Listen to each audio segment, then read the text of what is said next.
lahat na nandito.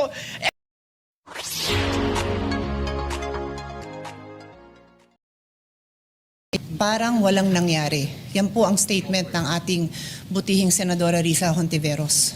Siguro po para sa inyong mga wala dito. Pero para sa amin na nandito, napakaraming nangyari. Takot na takot po ako na kailangan ko na magpaalam sa mga anak ko.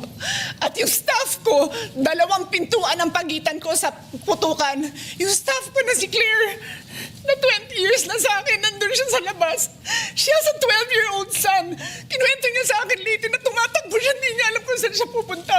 Kaya para sabihin niyo na walang nangyari. Napakasakit para sa aming lahat na nandito. And as I said, 2 pintuan na nagpo-protect sa akin sa putukan. Pero yung media, yung Senate staff, yung hindi naman makauwi dahil sila ang secure, nandoon po sila. So dear colleagues, napakarami nang nangyari. And one more thing, wala ho akong sinisisi.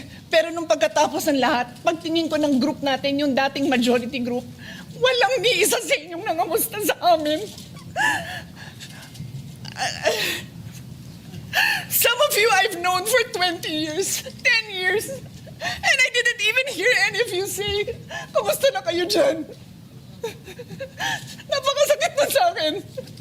Nag-iiyak na wala namang luha. Sabi ko, yes, I am very ready to share my story, to ask questions. Pero kung wala ho kayo dito, huwag niyong questionin yung mga nangyari sa mga nandito. Dahil nandito kami, kasama ng staff namin, Senate staff. You have your own story, I respect that. But please respect my own story. Nag-inartista ka pa. Alam na ng taong bayan ang kaguluhang nangyari dyan sa Senado ay planado na inyong grupo na 13 Judas.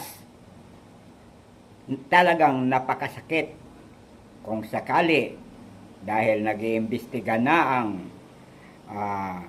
Philippine National Police at malamang ay isa ka sa kakasuhan ng obstruction of justice dahil pinatakas nyo si Bato de la Rosa, nagbalak sa ng hulihin ng mga ahente ng NBI.